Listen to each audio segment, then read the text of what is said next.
Assalamualaikum warahmatullahi wabarakatuh. Perkenalkan kami dari kelompok 2 dalam mata kuliah PPD. Kami akan menjelaskan tentang hukum fase prinsip perkembangan kognitif dan afektif siswa. Perkenalkan, nama saya Fatia Syifaulia dengan nomor NPM 221030-2002. Perkenalkan, nama saya Diandra Tria Puspitawati dengan NPM 2210302023.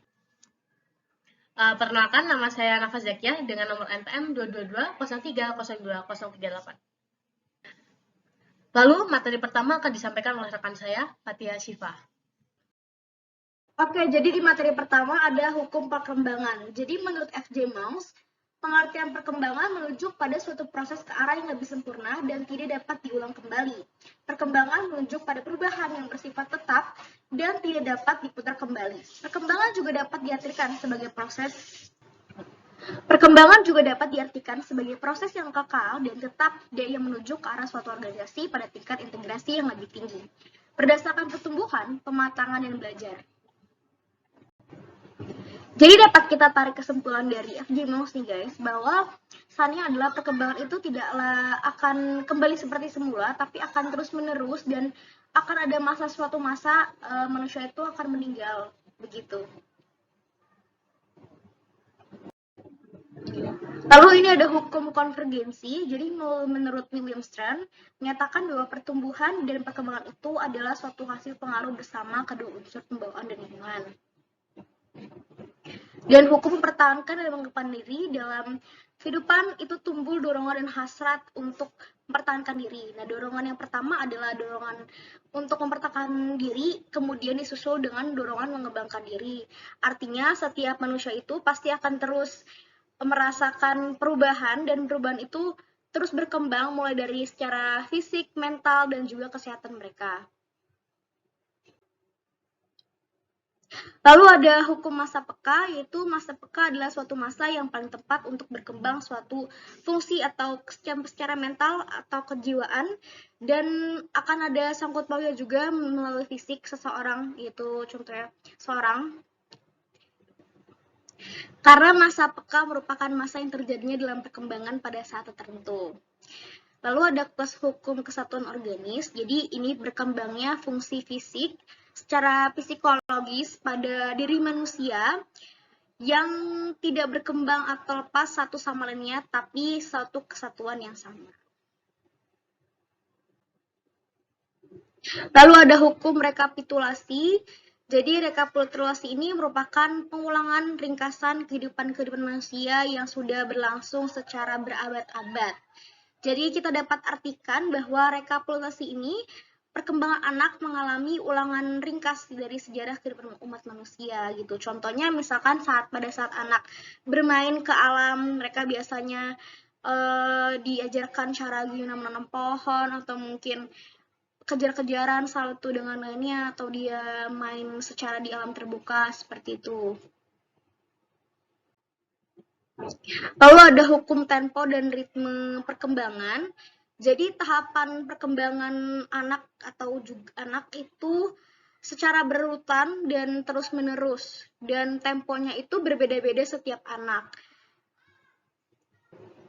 Ada yang mungkin ada masa yang cepat, ada juga anak yang mengalami pertumbuhan atau perkembangan di atas rata-rata. Tapi kalau misalkan ada yang lambat perkembangannya, berarti menunjukkan atau tanda gangguan atau hambatan dalam proses perkembangan anak tersebut. Lalu yang terakhir ada hukum predestinasi atau hukum kodrat ilahi. Jadi hukum ini itu berdasarkan dari Tuhan gitu guys. Jadi misalkan anak itu lahir ke dunia, apakah dia secara normal, secara fisik lengkap, atau mungkin ada yang berkebutuhan khusus seperti itu termasuk dalam hukum predestinasi atau hukum kodrat ilahi. Oke, yang selanjutnya ada fase-fase perkembangan. Ada 3 fase perkembangan, yaitu yang pertama ada fase biologis. Aristoteles menggambarkan perkembangan individu sejak anak-anak sampai dewasa menjadi 3 tahapan. Tahap pertama yaitu usia 0 sampai 7 tahun, yaitu masa anak kecil atau masa bermain. Lalu yang tahap kedua ada usia 7 sampai 14 tahun, yaitu masa anak atau masa sekolah rendah. Lalu yang tahap 3 adalah usia 14 sampai 21 tahun, yaitu dari masa peralihan dari anak ke remaja. Lalu yang kedua ada fase perkembangan psikologis. Tahap ini menggunakan aspek psikologi sebagai landasan dalam menganalisa tahap perkembangan. Misalnya pengalaman individu yang digunakan sebagai masa perpindahan dari fase yang satu ke fase yang lain dalam perkembangannya. Lalu ada fase didaktis. Fase didaktis menurut Harvey A. Tilker, PhD dalam Developmental Psychology Today 1975 dan Elizabeth B. Hurlock dalam Developmental telah membagi hakikat perkembangan manusia yang berlangsung sejak konsepsi sampai mati dengan pembagian periodisasinya. Lalu ada fase berdasarkan didaktis. Yang pertama ada masa sebelum lahir, yaitu ada periode telur, periode embrio, dan periode janin. Lalu ada masa bayi baru lahir. Masa ini dimulai dari sekitar umur 10 sampai 15 hari. Ini tuh artinya masa plateau stage atau tidak terjadi pertumbuhan atau perkembangan. Lalu yang ketiga ada masa bayi. Masa ini dimulai dari umur 2 minggu sampai 2 tahun. Masa ini dianggap sebagai perkembangan yang kritis kepribadian pada anak, merupakan periode di mana dasar-dasar kepribadian dewasa pada masa ini diletakkan, dimulai dari masa bayi ini. Lalu selanjutnya ada masa kanak-kanak awal atau early childhood, dimulai dari usia 2 sampai 6 tahun. Ini dikatakan usia prakelompok karena pada masa ini anak-anak akan pelajari dasar-dasar perilaku sosial sebagai persiapan bagi kehidupan sosial yang lebih tinggi, yaitu masuk kelas 1 SD. Lalu ada masa puberti atau puberty. Ini masa dimulai dari usia 11-12 sampai usia 15-16. Kriteria yang sering digunakan untuk menentukan formula masa puber adalah bagi perempuan itu haid, bagi laki-laki itu mimpi basah. Yang pertama kali pada anak perempuan seperti itu. Lalu selanjutnya ada masa dewasa awal. Masa dewasa awal ini dimulai dari usia 21 sampai 40 tahun. Usia masa dewasa pertengahan dari umur 40 sampai 60 dan masa akhir atau usia lanjut dari umur 60 sampai meninggal. Masa dewasa awal adalah masa pencaharian kemantapan dan masa reproduktif, yang itu suatu masa yang penuh dengan masalah dan ketegangan emosional. Periode isolasi sosial, periode komitmen, dan masa ketergantungan, perubahan nilai-nilai, kreativitas, dan penyelesaian diri pada pola hidup yang baru ya. Jadinya masa dewasa awal itu masa penetapan diri, kayak mapan, saat-saat dimana kita merasa ingin mapan. Lalu ada masa dewasa madya, ini dimulai dari usia 40 sampai 60 tahun.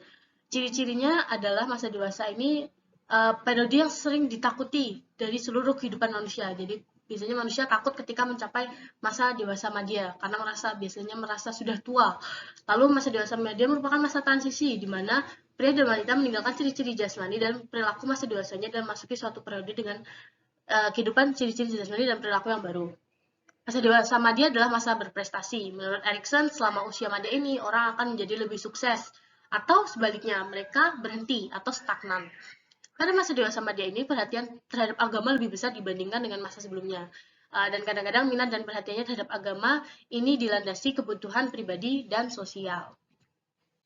Lalu yang terakhir ada masa usia lanjut. Usia lanjut adalah periode penutup dalam rentang hidup seseorang. Masa ini dimulai dari umur 60 sampai meninggal, yang ditandai dengan adanya perubahan yang bersifat fisik dan psikologis yang semakin menurun, seperti rambut yang memutih, lalu ada gigi yang mulai tanggal, dan kesehatan tubuh yang mulai menurun. Lalu yang selanjutnya ada perkembangan afektif. Setiap manusia, setiap anak tentunya mengalami perkembangan di dalam hidupnya, salah satunya yaitu perkembangan afektif atau emosi. Afektif ini berkaitan dengan perasaan cinta ataupun takut yang mana dapat mengaruhi kondisi perasaan serta emosi yang memiliki gaya ataupun makna yang dapat menunjukkan perasaan. Jadi ini lebih ke perkembangan emosional.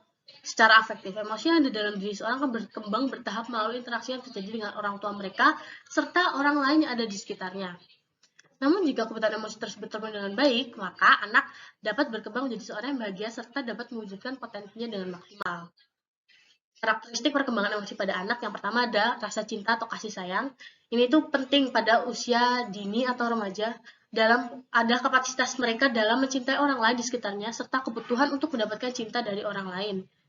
Lalu yang kedua ada gembira, perasaan menyenangkan yang dialami anak dikarenakan ingat kembali segala pengalaman yang dimilikinya, cerita lengkap yang terjadi di dalamnya. Lalu yang ketiga ada perasaan negatif, yaitu kemarahan dan permusuhan. Gejala ini adalah gejala penting di dalam emosi karena perasaan tersebutlah yang akan mainkan peran yang cukup menonjol di dalam perkembangan kepribadian. Lalu tahap perkembangan emosi pada anak. Ini menurut ahli yaitu Erik Erikson, yaitu ahli psikoanalisis. Yang pertama ada tahap Trust versus mistrust, percaya dan tidak percaya, usia 0 sampai 18 bulan. Ini terjadi ketika sang anak, kebutuhan anak bayi itu tercukupi atau tidak, seperti misal apakah mereka merasakan keamanan dan kepercayaan dari ibunya dan tercukupi kebutuhan makan serta kebutuhan yang anak-anak sampaikan dengan menangis misal. Lalu yang kedua ada otonomi versus malu dan ragu-ragu, yaitu usia 18 bulan sampai 3 tahun. Kemampuan anak untuk melakukan beberapa hal pada tahap ini sudah mulai berkembang, seperti makan sendiri, berjalan, dan berbicara. Kepercayaan yang diberikan orang tua untuk memberikan kesempatan bereksplorasi sendiri dengan di bawah bimbingan akan dapat membentuk anak menjadi pribadi yang mandiri serta percaya diri. Jadi kalau sama orang tua boleh anak untuk bereksplorasi, untuk mendapatkan hal-hal pengalaman baru dari hal-hal itu, maka anak akan merasa percaya diri. Namun sebaliknya, jika orang tua tidak memperbolehkan anaknya, membatasi anaknya dalam berekspresi, anak akan merasakan rasa malu. Dan tiga, ada inisiatif versus guilt, yaitu usia 3-6 tahun. Pada usia ini anak-anak sudah mulai memiliki kemampuan lain seperti kemampuan motorik dan kemampuan berbahasa, mampu mengeksplorasi lingkungannya secara fisik maupun sosial dan mengembangkan inisiatif untuk mulai bertindak. Apabila orang tua selalu memberikan hukuman dan untuk dorongan inisiatif anak, akibatnya anak akan selalu dapat merasa bersalah tentang dorongan alaminya untuk mengambil tindakan. Namun inisiatif yang berlebihan juga tidak dapat dibenarkan karena anak tidak akan memedulikan bimbingan orang tua kepadanya. Lalu yang keempat ada industri versus inferiority, yaitu tekun versus rasa rendah diri usia 0-12 tahun. Anak yang sudah terlibat aktif dalam interaksi sosial akan mulai mengembangkan suatu perasaan bangga terhadap identitasnya. Kemampuan akademik anak yang sudah masuk usia sekolah akan mulai berkembang, juga kemampuan sosialnya untuk berinteraksi di luar keluarga. Dukungan dari keluarga dan gurunya, dari orang tua dan gurunya, akan membangun perasaan kompeten serta percaya diri, dan pencapaian sebelumnya akan memotivasi anak untuk mencapai pengalaman baru. Sebaliknya, kegagalan untuk memperoleh prestasi penting dan kurangnya dukungan dari guru membuat anak merasa tidak kompeten dan tidak produktif. Lalu yang selanjutnya ada identity versus role confusion. Ini usia 12-18 tahun. Jadi di usia ini tuh lebih pada pencarian jati diri pada remaja. Jika anak dapat menjalani berbagai peran baru dengan positif dan dukungan orang tua, maka identitas yang positif juga akan tercapai. Akan tetapi jika anak kurang mendapat bimbingan dan mendapat banyak penolakan dari orang tua terkait berbagai perannya, maka ia bisa menjadi kebingungan dengan identitas dirinya. Jadi ini benar-benar pencarian identitas diri pada masa hidup manusia. Lalu yang keenam ada intimacy versus isolation, yaitu pada usia 18 sampai 35 tahun. Tahap pertama dalam perkembangan dewasa ini yaitu jadi pada dewasa muda, merupakan tahap ketika seorang merasa siap membangun hubungan yang dekat dan intim dengan orang lain, yaitu seperti pada tahap ini tuh biasanya orang-orang akan mulai menjalin pernikahan, memulai pernikahan, membangun keluarga, menstabilkan kehidupan, mencapai pekerjaan yang stabil, gaji gitu, seperti itu. Pribadi yang memiliki identitas personal kuat sangat penting untuk dapat mengembangkan hubungan yang sehat. Sementara kegagalan menjalin hubungan bisa membuat seorang merasakan jarak dan terasing dari orang lain. Lalu yang ketujuh ada generativity versus stagnation, yaitu usia 33-64 tahun seperti yang tadi pada fase sebelumnya. Ini adalah usia ketika seorang benar-benar mencapai tahap prestasi, atau mereka bisa menjadi tahap stagnan, tidak berubah sampai usia 60. Nah, pada kemajuan karir atau rumah tangga yang telah dicapai memberikan seorang perasaan untuk memiliki suatu tujuan. Namun jika seorang merasa tidak nyaman dengan alur kehidupannya, maka biasanya akan muncul penyesalan.